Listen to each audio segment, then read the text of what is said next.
sorry I've been out for a while because I'm still kind of sick. I got this head cold going on, so I've been out for about since last month. I put something out, so I'm putting out something new today. Like I said, I'm still sick, as you can tell in my voice. I'm still kind of sick. I want to talk about putting the family back together. Have you ever noticed when our elderly's passed away, we stop having family gatherings? You know why? Because we blame each other. That one of us trying to reach out to somebody, we all just put the blame on each other. Sometimes you have to be the one who makes the step up front to say, let's bring everybody back together and let's have our old time fun. Yeah, you have to be the one that does that.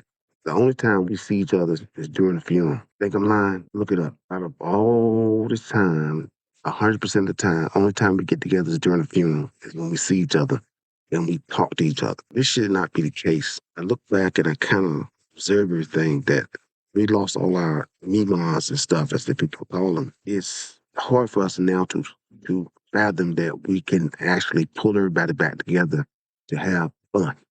There is no more fun in family no more. The fun's gone in families now.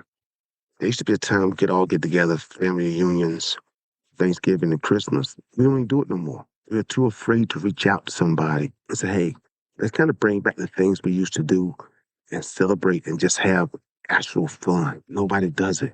It's that fear factor of actually reaching out to somebody. Somebody has to make that first step. And those days are gone. And I can understand that. Grandparents are getting younger now. They're not older grandparents anymore. Sometimes we have to take the horse and jump on it and take the lead. But things have changed. And I get it. We're all grown up now. We're in our 60s. We're older. I can't say are not equipped, because I think we are equipped for it, but it has to be that one person that steps up and say, hey, let's bring the family back together again. Let's do some of the things that our grandparents and parents as well taught us to do. Let's bring those things back in fruition because we're missing those. We are not teaching our children how to be a family. We're not showing our kids that because we have differences, we can't not still be a family. We can all agree to disagree with everything in this world. That's human nature. But one thing I do know, as human beings, we can always sit down and say, hey, I'm calling you, let's bring back some of the things we used to do with our grandparents and parents who show our children how this thing works so they can carry on the tradition. We have the time, we just don't make the time. Does that make sense to you? Where we have the time, we just don't make the time? And first of all, I take full responsibility for myself because I am the oldest in my family now. I have to make that initiative to say, okay, we got to figure this thing out. How can we, as siblings, come together to schedule things like a family reunion or a Christmas together? If we got to meet in the middle, that's fine. So we can have a Christmas get together, a Thanksgiving. I think the last Thanksgiving I actually had with my family was with my mother, my real mother. Like I said, you that know me, we was adopted, but that was the last one we had, and I never forget this. She had something that I didn't eat. It was a duck. I never had duck, and I looked at that thing. I was like, I can't eat that. I will not eat that duck. That was the last actual Thanksgiving we had together with my mother that I can recant right now. But sometimes, guys, we got to pick up the phone, reach out to each other, and say, hey, let's get together, man. Let's just eat in the middle, have Thanksgiving or Christmas meal together. So we actually say a family blessing together.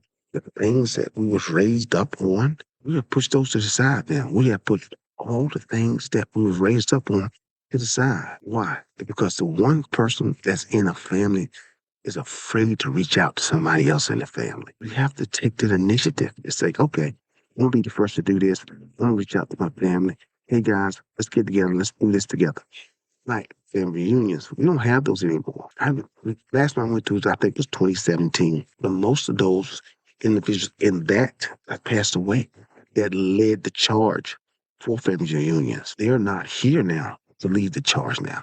So someone else in the family has to step up and be that responsible parent or responsible uncle, aunt, or niece to take charge. And this is why I'm telling you today is it's time to take back and bring back the yesteryears. the way things were, seeing your uncles and your aunts out there making a clown out of themselves at family reunions.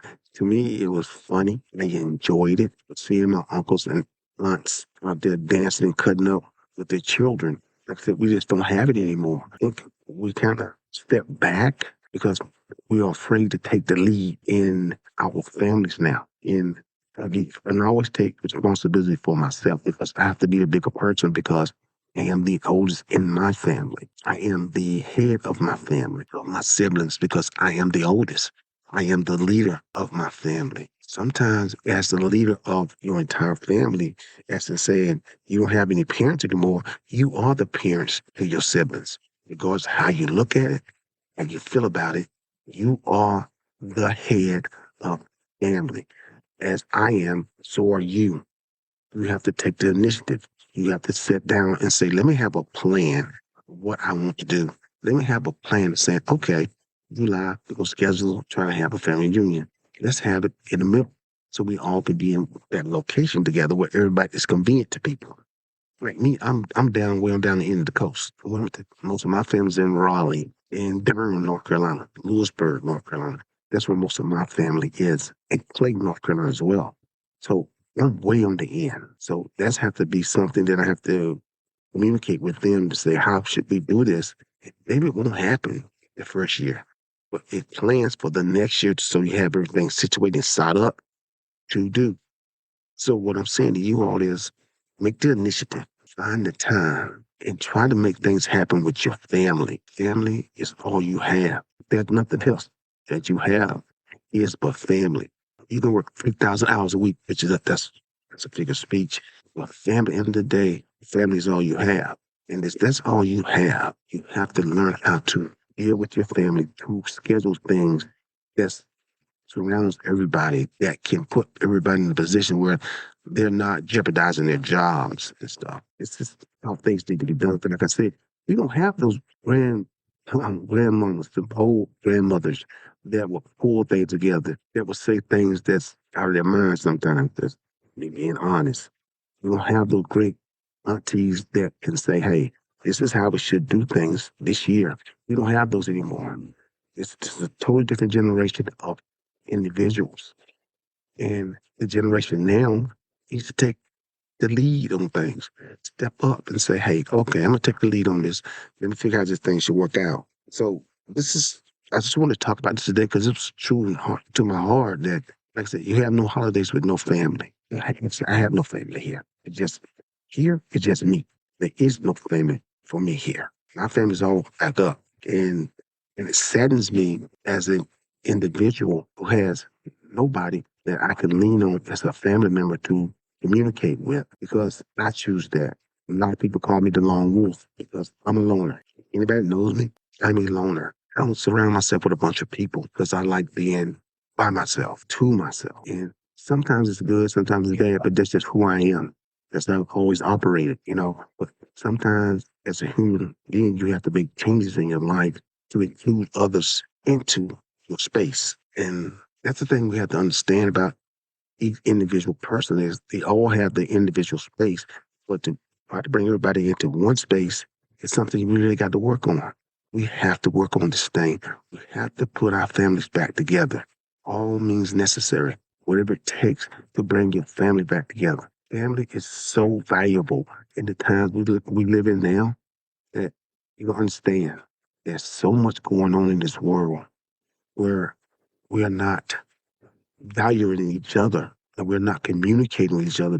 Because when we do communicate with each other, there's a problem because the first thing we would say out of our mouths, hey, can you do this to me? Can you loan me this?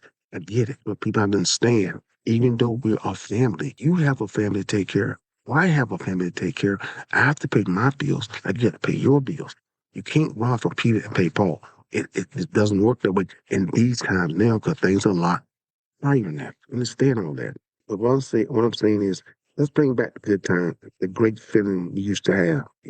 Like I said, you got the younger aunties and aunts now, and we have to make change. We have to adapt to this now. We have to adapt to it. And this year, guys, do me a favor. There is no New Year's resolution. There is not. Don't make a resolution to something you know you're not going to keep. It's not going to happen. I promise you that. Make yourself a promise to do something. Like I said, I'm looking at my whiteboard now, so I'm going to on my whiteboard and I'm going to write stuff on my whiteboard with things I need to accomplish this coming year because a lot of things I did, a lot of things I did not, a lot of things I didn't go through with because of myself. I don't blame people for me, but I'm just at the end of this. So speaking of saying, I want to put this on the end. Make yourself a promise this year, this New Year's, a resolution, a promise that you're going to do X, Y, and Z. If you know you need to get out there and lose weight, make it happen. Make it happen. Stick to what you say you're going to stick to and make it happen. If that's your plan for the new year coming in, stick with it. If you need to change something about whatever's going on in your life, don't sit on the couch and say, I'm trying to change my body dynamics. But you're sitting there eating the daggone bag of Frito Lays, onions. You know what I'm saying? You're eating chips and you complain about, oh, I'm overweight, I'm heavy. Okay, your weight, make some changes. Put the Doritos down, put the onion rings down. Change. You have to make the change. There's no magic pill. You snap your finger, it's gonna happen. You have to make it happen. Is that your New Year's promise for New Year's? Stick to your promise. Put the bag of chips down. Put that glass of wine down. Put that beer down. Something I need to do is put the beer down because I love beer. So I have to make that change in this new year to cut back on drinking beer. That's something I have to work on. But I have to be consistent. Consistency makes things happen. Not being consistent, things will not happen. So set your expectations of yourself for the new year. Stick to them. Do small things first. Don't go for the bigger things. Do the small things first. Kind of chip away at things. Chip away at this, chip away at that, until you reach your goal that you sought for yourself. Not your goal, but your promise. No New Year's resolution. Don't let anybody give you that. Don't let anybody tell you about a damn resolution. Tell them I won't hear about a resolution. Tell them this is my promise to me. You answer to yourself. You don't have to answer to anybody but yourself. Make that promise. Move forward with it to change your life, to change your lifestyle, to change the things in your life that you can control. Just remember, every action has a reaction. If your action is to sit there and eat, what's your reaction going to be? You're going to get bigger. That's the reaction. Change it. Now's the time to change. This is a whole new year coming in. Set yourself a promise. No New Year's resolution. I promise. I want y'all to take care. Have a blessed New Year's Eve. Stay home and stay out the street because the blue lights will be out all weekend. So I love you guys, man. Like I said, back to the original thing I was talking about. Pull the family back together. It's time has changed, and it's time to pull the family back together. Bring them back, little by little. It's going to take time to let your family know, hey, this is what our elderly's done. Let's get back to that, having that old family vibe of sitting around a big table, saying our grace, and just laughing at things that we know don't make sense. So when the next group comes up behind you, you've instilled it in them to make it happen. So love you. Take care, guys. Have a great day. Bye.